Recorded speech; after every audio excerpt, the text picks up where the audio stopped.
Shakespeare की इस poem का next stanza. And then the justice in fair round belly with good capon line with eyes severe and beard of formal cut full of wise saws and modern instances and so he plays his part. William Shakespeare इस poem के अगले stanza में बता रहा है हमें मानव जीवन की अगली अवस्था द जस्टिस न्यायाधीश की भूमिका में मनुष्य रहता है और in fair round belly with good capon line. और जो न्यायाधीश होता है उसका जो पेट है तोंद है वो तोंद निकली हुई और वो तोंद या वो स्वास्थ्य इस वजह से बनता है कि उसने बड़े मुर्गे का मांस खा खा के ये तोंद बढ़ाई हुई है। With eyes severe and beard of formal cut. और जब वो न्याय सुनाता है जजमेंट देता है तब उसकी दृष्टि बहुत कठोर हो जाती है और अपनी जो दाढ़ी है वो विशेष प्रकार के कट फॉर्मल कट में बनाई हुई होती है। फुल ऑफ वाइज साज और अनेक कहावतों भरे निर्णय तथा मॉडर्न इंस्टेंस आधुनिक दृष्टांत वो देता है। And so he plays his part. इस प्रकार से वो अपना अभिनय या अपनी भूमिका अदा करता है। भाव यूं है कि मानव जीवन की नेक्स्ट अवस्था न्यायाधीश की होती है। न्यायाधीश के रूप में इसमें शेक्सपियर ने व्यंग्य कसा है कि उसका जो राउंड बेली तोंद है वो निकली हुई है रिश्वत रूपी मुर्गे के मांस खा खा के मोटा ताजा हो रहा है।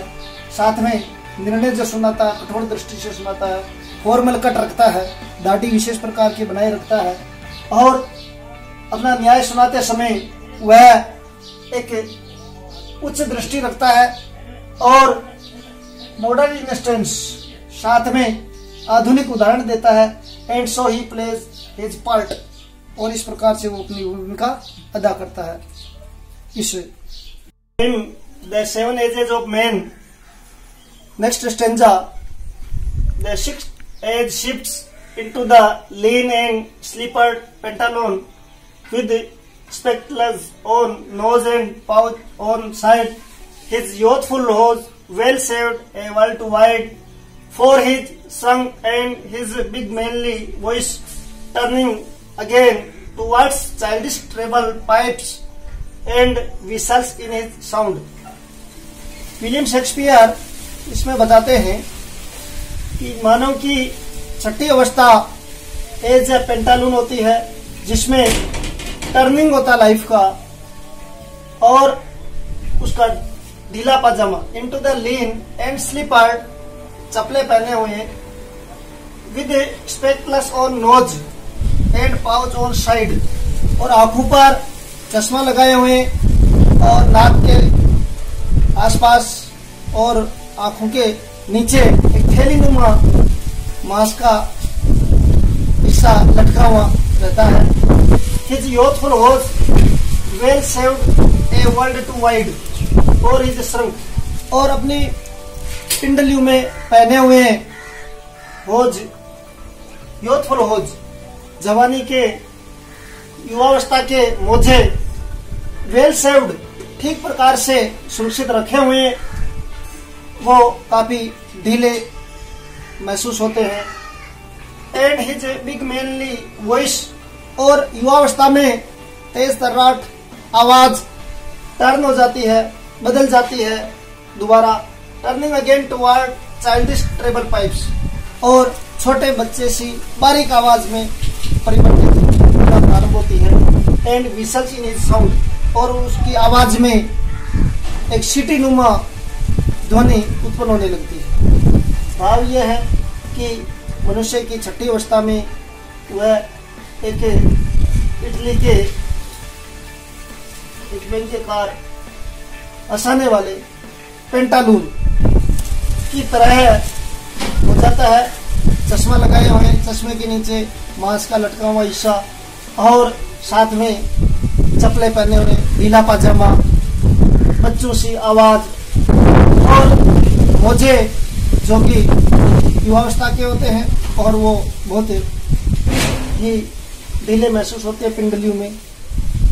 यानी मनुष्य बिल्कुल एक मस्करा या मजाकिया के तौर पे व्यक्ति परिवर्तित होता है, उसका मजाक बनाते हैं और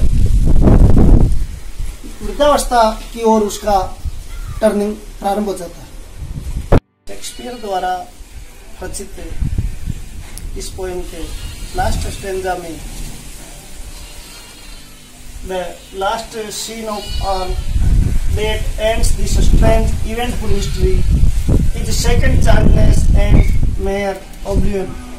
Sense teeth, sense eyes, sense taste, sense everything. इसमें विलियम शेक्सपियर बताते हैं कि मनुष्य की सातों अवस्थाओं में यह अवस्था अंतिम अवस्था है, वृद्धावस्था। इसमें मनुष्य की इवेंटफुल हिस्ट्री यानी महत्वपूर्ण घटनाओं की जो हिस्ट्री होती है, इतिहास होता है, उसका अंतिम मोड़ है। इसमें हम कह सकते हैं कि ये सेकंड चाइल्डनेस, मनुष्य का दूसरा बचपन है और इसमें मेयर ऑब्लिवियन, पूर्ण विस्मृति खो जाती है। Sans teeth, sans eyes, sans taste, sans everything. और सेंस मीन बिना दांतों के, आंखों की रोशनी के बिना और स्वादहीन, और साथ में सब कुछ समाप्त सा लगने लगता है। भाव यूं है कि मनुष्य जीवन एक प्रकार का रंगमंच है जिसमें सातों भूमिकाएं निभाता हुआ व्यक्ति अपनी अंतिम भूमिका में आ जाता है और इसको वृद्धावस्था कहते हैं।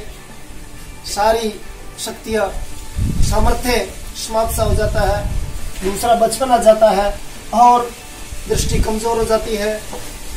भोजन को चबाने के लिए दांतों में सामर्थ्य नहीं रहता या दांत टूट जाते हैं, आंखों में रोशनी गायब हो जाती है और किसी भी खाद्य सामग्री का स्वाद महसूस नहीं होता है और यानी सेंस एवरीथिंग, सब कुछ उसका समाप्त सा हो जाता है। इस प्रकार से एक रंगमंच की भांति मनुष्य अपनी सारी महत्वपूर्ण घटनाओं को समेटे हुए अंतिम अवस्था में पहुंच जाता है और जीवन समाप्त हो जाता है।